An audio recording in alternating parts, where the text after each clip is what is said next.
Welcome back to my disembodied voice.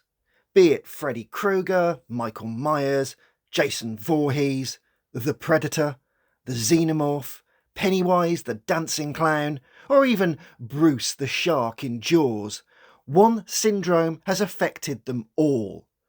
Overexposure, repeated defeats, franchise exhaustion, and a slow ruining of the once great icon which, long ago, was the stuff of nightmares. Now, French film theorist Christian Metz highlighted 4 stages of film genre which, the longer something ran for, he saw as a complete inevitability.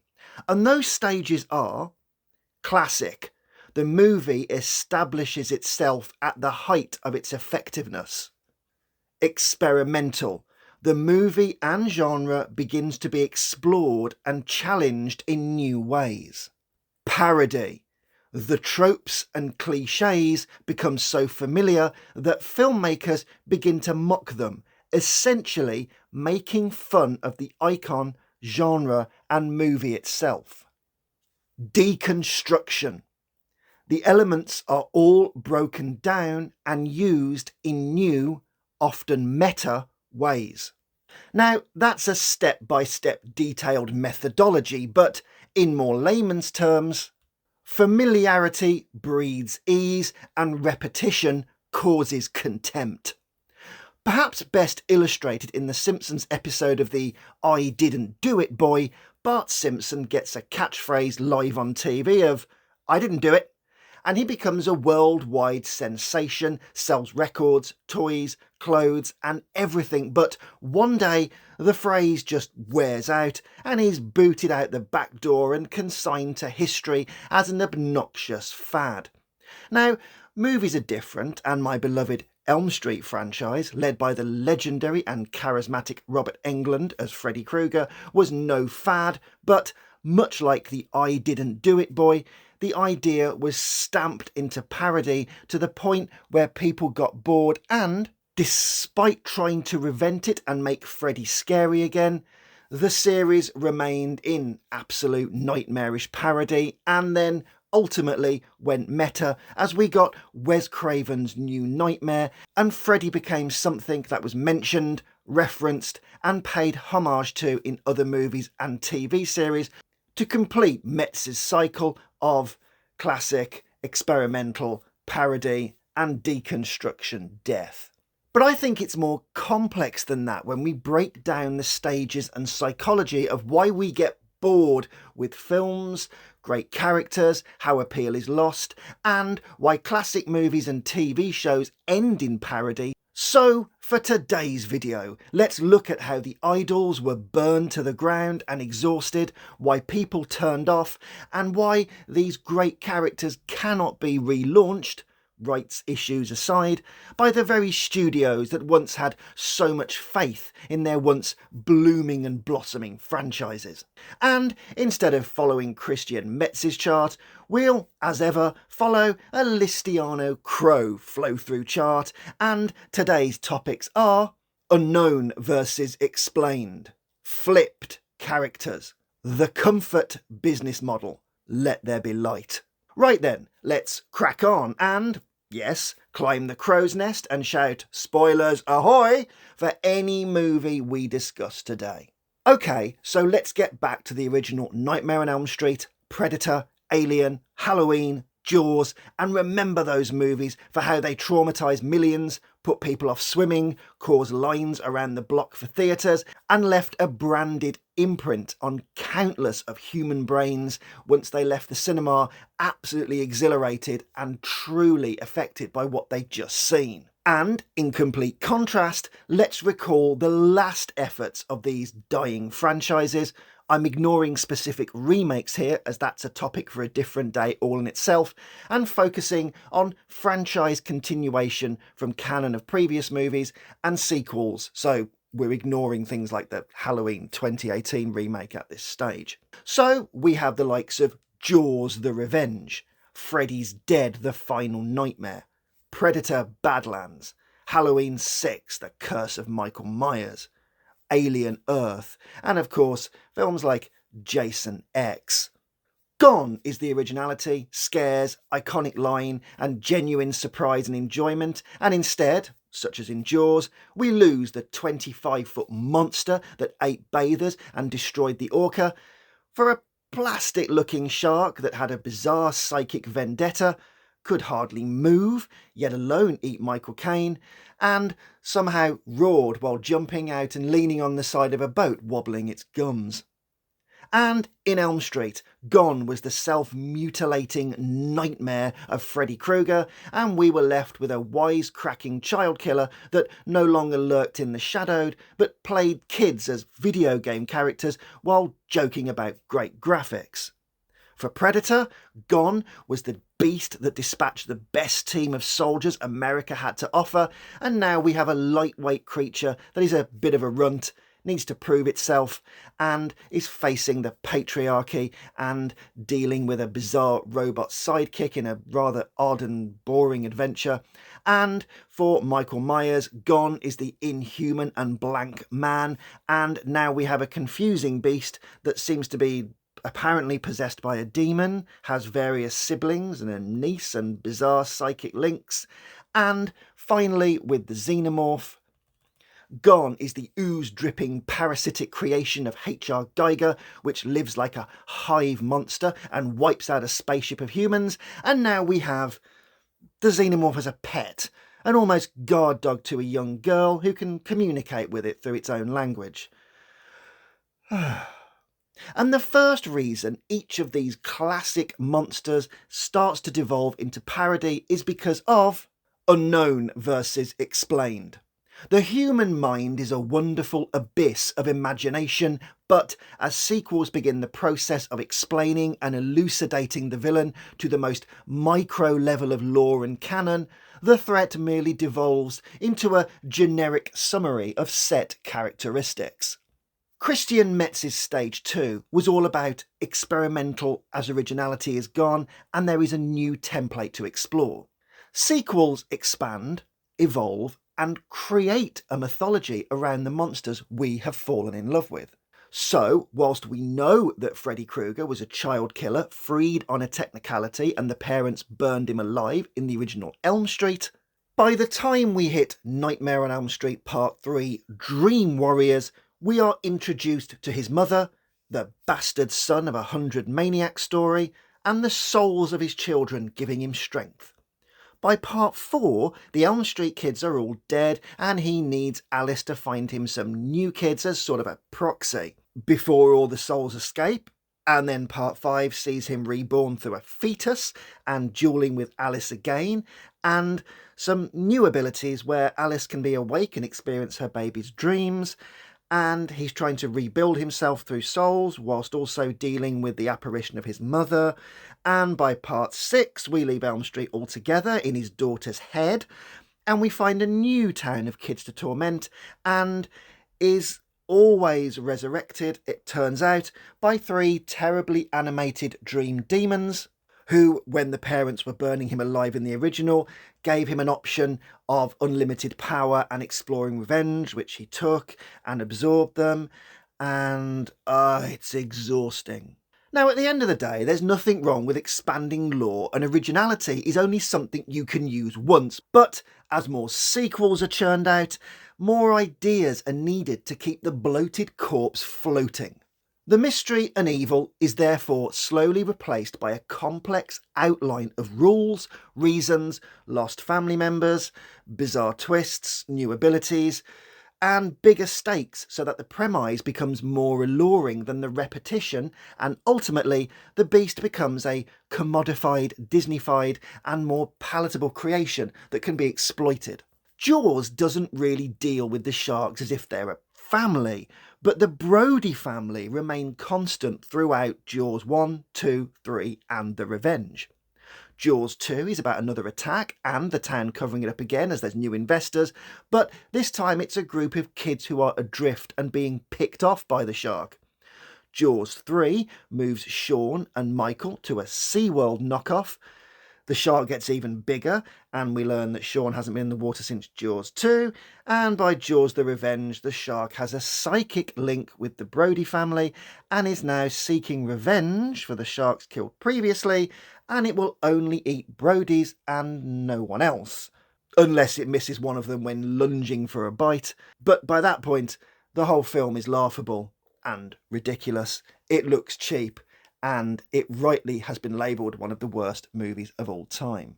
Jason Voorhees had a slightly more tougher time, as Jason technically drowned in part 1, and it was his mother killing the kids, although he rises from the lake as a decomposed corpse at the end for the jump scare. But by the second film, he's grown up into a man despite drowning, not sure how, before dying and then coming back as a zombie one day, before eventually, after going to hell, being blasted into space, as well as a mythology of the evil in his heart that can be passed from vessel to vessel, like in The Final Friday. And had Freddy vs. Jason's original script been greenlit, Freddy would have actually been the original counsellor that was having sex, whilst Jason drowned, hence their tenuous connection. Thank God that was scrapped in the final idea. Now, one person that got it right was James Cameron when he made the sequel Aliens, as he knew he couldn't just make the same film twice, so he added 100 aliens and expanded on their mentality of needing a queen, and, like some wasps do, also explored the whole face hugger scenario, where certain creatures live in a hive and lay eggs in the bodies of other creatures, and that's how they grow into a colony. And using that insects mythology that was kind of inserted well into the first film, he expanded it well into one of the best sequels of all time by increasing the human firepower, making all the protagonists badass soldiers, and arming them to the teeth, and then showing the aliens' power by having them all rinsed, and the final third act of the film, a fight for survival, and Ripley's arc of, because she missed out on her daughter's life, she decides to take over Mother and save Newt. However, by Alien 3, we're just swapping the setting of Alien for the same story again of being chased by a single alien, and repetition is leading to parody already. The point here is that no matter how many sequels they are, more canon and more lore will be added, which doesn't increase the scares. It merely further bloats the monster with lore, and the mystique and imagination is replaced with a story that now explains everything in great detail, and people can then argue over canon, lore, and almost have a policy that needs to be obeyed if the creature continues to exist in future sequels. From a psychological standpoint, horror villains are the most effective when they embody the unknown, unpredictability, and the unfamiliar. An initial encounter with a new villain often triggers deep-seated fears and anxieties. The audience is unable to anticipate their motives or limits, and this is what creates the scares and the mystery. However, with repeated use in sequels, familiarity breeds predictability, and the audience ultimately becomes desensitised to their presence and actions. And for the slasher movie, they have another problem of repeating their villains. So let's come to flipped characters. The villain soon evolves into the main viewing point, the anti-hero and icon, whilst the protagonists devolve into cliches, banal expectations, and xeroxed experts by experience. So repeated exposure allows viewers to understand the villain's backstory, weaknesses, and patterns, which then diminishes the sense of dread and suspense.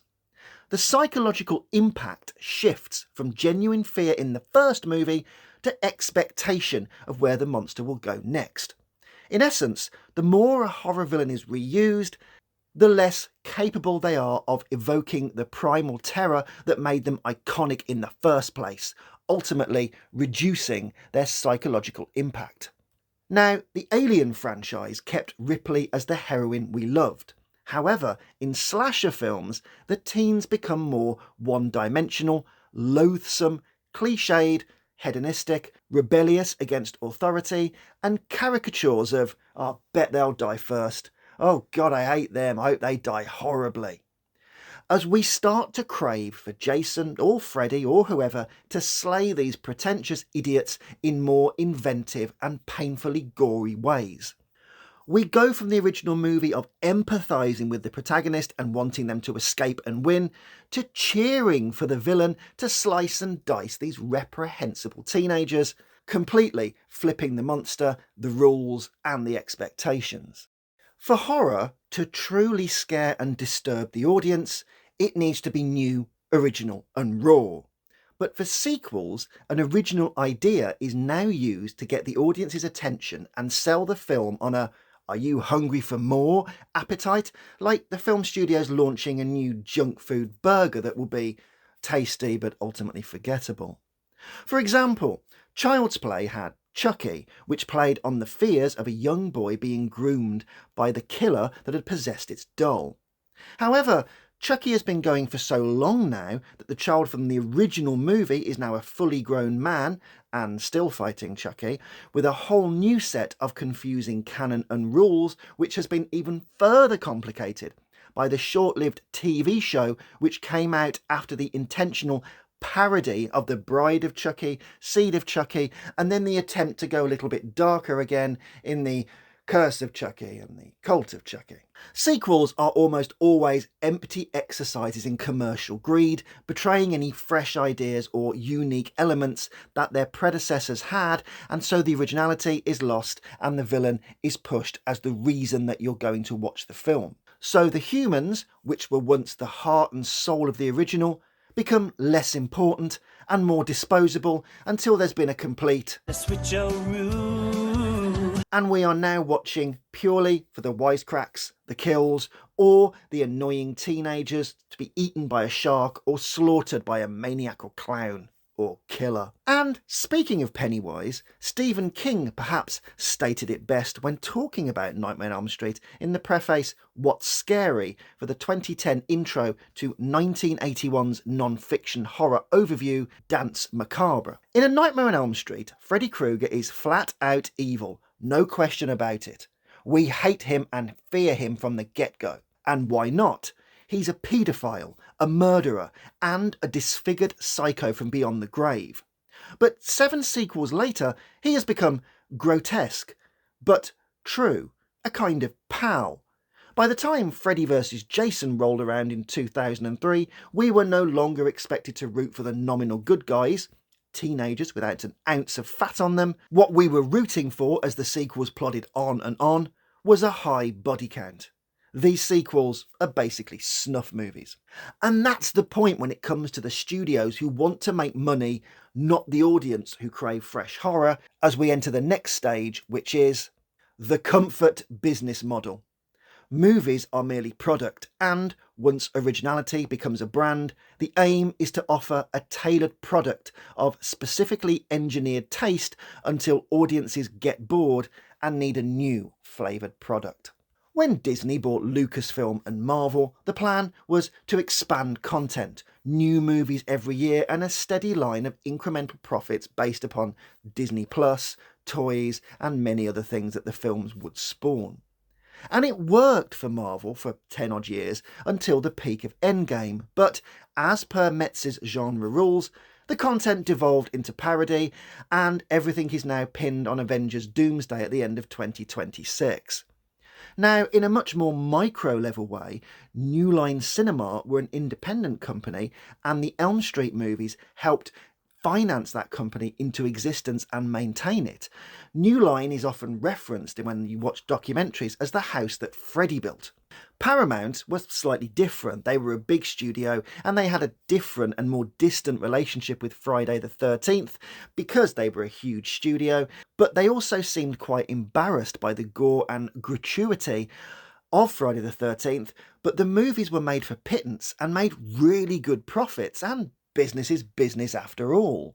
However, once the sequels all devolved into parody and comedies over time, eventually Paramount did pull the plug after Friday the 13th Part 8 Jason Takes Manhattan, when the bonus of making films for hardly anything and making a fortune wasn't really balancing out and the box office takings were poor. But, as per the rules, Friday the 13th carried on, but devolved even more into parody, with Jason Goes to Hell, and of course Jason X, which, although enjoyable, was completely silly. And that's an interesting point as well, because horror sequels tend to rapidly morph into comedies, because just by showing up, audiences have proved that they've stopped fearing what's going to happen next, and they're looking forward to whatever humour and weirdness the sequel offer. Take Freddy's Dead the Final Nightmare and watching Freddy giggle as he runs Breckin Meyer's character Spencer through a lethal video game. It isn't scary, but it isn't meant to be. Spencer is a newcomer to the franchise, and a short-lived one. He has no weight, no importance, and he is a disposable teen like in many slashers. He's a nobody, whilst Freddy is a familiar figure who's been with the audience since the first film in 1984. The audience has no investment in Spencer's survival, but they do have investment in Freddy. After all, they've shown up yet again to see what he's up to this time. And, switching to The Predator, Shane Black's awful attempt at mixing comedy and horror, we're a long way from Arnold Schwarzenegger leading the original movie, and The Predator now leads the movie, and most people are just fodder or there to look hot. So original horror is one kettle of fish, but sequels are altogether different. They're being used to explain, and explain again, and, going back to the previous points we've made in this video essay, we can now add lore, canon, slide the villain into the main viewing point, and the kids can be disposable so the studios can keep making product. True, Halloween and Elm Street brought back the original scream queens in later sequels. Nancy Thompson in Nightmare on Elm Street Part 3 and of course New Nightmare, and of course Laurie Strode in Halloween 2, and of course she came back later on in Halloween H2O, Halloween 20. However, by the time they've come back, they are wise experts by experience and usually carrying PTSD baggage from the previous films. Jamie Lee Curtis's Laurie was an alcoholic in Halloween Water, and Nancy in A Nightmare on Elm Street Part 3 is abusing the off-licence drug Hypnosil in Dream Warriors. But even though they're returning, they're kind of a bonus. They're no longer the stars. They're almost returning cameos in long franchises, and a bit like a novelty wrestling match where the new sensation might fight the old guard like The Rock or Stone Cold Steve Austin in a special event match. This is a special event match where our villain will fight the old heroine that got away. All in all, the putty for studios is franchise mythology. From Saw to Hellraiser to The Exorcist to Predator to Alien to Elm Street, they all try to spin a relatively simple idea into something that gets more elaborate and complicated with every instalment. Michael Myers does not become scarier because he now has family connections or is possessed by a demon. I did a character study case on Michael Myers a while back based upon the first Halloween movie, and it still produces a fair amount of insults and derision in the comments section below because people have a very strong attachment to Michael and they'll bring in the added lore from later sequels, where I was kind of just referring to the original film. And this is because Michael Myers, over the sequels, was given a ridiculous supernatural backstory and relationships to other cast members, and his baroque backstory goes into the realm of fantasy, not horror. And putting a taxonomy onto a creature, or defining the process that rules it, is a form of taking control of it and taming it, much like the kids do in Disney's awful Alien Earth, where the once killer xenomorph that would sooner rip you apart or bind you up in slime for a facehugger egg is now a pet that can communicate with humans and act as sort of a guard dog. Even Doctor Who, long before Russell T Davies recently ruined it, made the Daleks a joke by repeatedly bringing them back, killing them off, and having the Doctor run around in Davros's chair making dodgem jokes, which was a far cry from Christopher Eccleston's Ninth Doctor screaming for his life post-Time War when he first met a Dalek again. Basically, the more a sequel focuses on pinning down what made the first film scary, the less scary both the sequel and the original idea become, as the company and the writers milk the thing dry. Franchises also descend into cuteness and unintentional camp which becomes laughable. Predators now have feelings. Long gone is the merciless animal which hunted the best killers in the galaxy for sport and sport alone, and aliens can now be tamed by children and walk like a dog. And Freddy has been killed so many times that he no longer really carries any threat.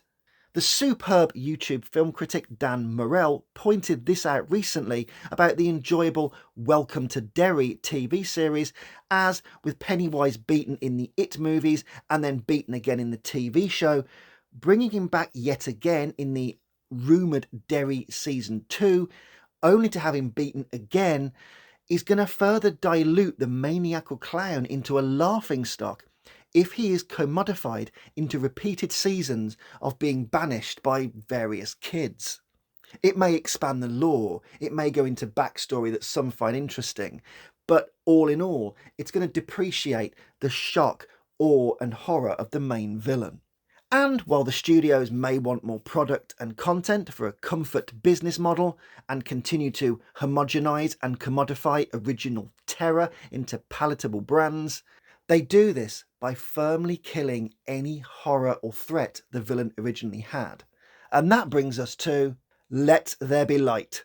There is nothing that kills fear, horror and terror more than bringing what was once in the dark and shadows into a broad and encompassing daylight, and permanently diluting its threat. Horror movies target specific parts of the brain, and it's the reason we love them, as mystery, gore, shock and darkness and the unknown racks our imaginations and lights up certain parts of the brain, which gives us specific stimuli. Let's look at some of those. Amygdala, the brain's alarm centre, triggers fight or flight and helps increase heart rate and adrenaline. Thalamus, the brain's super processor, relays sensory information to other brain areas, including the amygdala, signalling potential danger and threats. Visual and auditory cortex processes the scary images and sounds, increasing activities in these areas, especially with jump scares and unsettling music. Hippocampus links scary scenes to past memories, adding deeper context and intensifying fear. Anterior cingulate gyrus regulates emotion and anxiety and gets activated when we watch scary horror movies. Prefrontal cortex works alongside the hippocampus and is the primary conductor for imagination. Yet by the time we get to pet aliens, predators contemplating the patriarchy, bizarrely animated nightmarish demons possessing dream killers so he can torture kids, Cenobites walking around spaceships instead of hell itself, and Jason Voorhees confronting an 80s gang with a boombox and scaring them by humorously lifting his mask, we start to deal with different parts of the brain because we're enjoying repetition, humour and devolvement of very familiar characters into franchise fodder. We're moving away from the limbic system here and going into different parts of the brain, so our very primal sense that gets scared, worried, nervous, activated is no longer used in these franchise sequels, and we're going into different parts of the brain. Let's look at some of them. The perirhinal cortex. Located in the temporal lobe, this helps to detect familiarity by recalling specific details and giving us a comforting no response. The fusiform gyrus. Located in the occipital lobe, this lights up when we see and embrace something familiar and enjoy repetitious stimuli.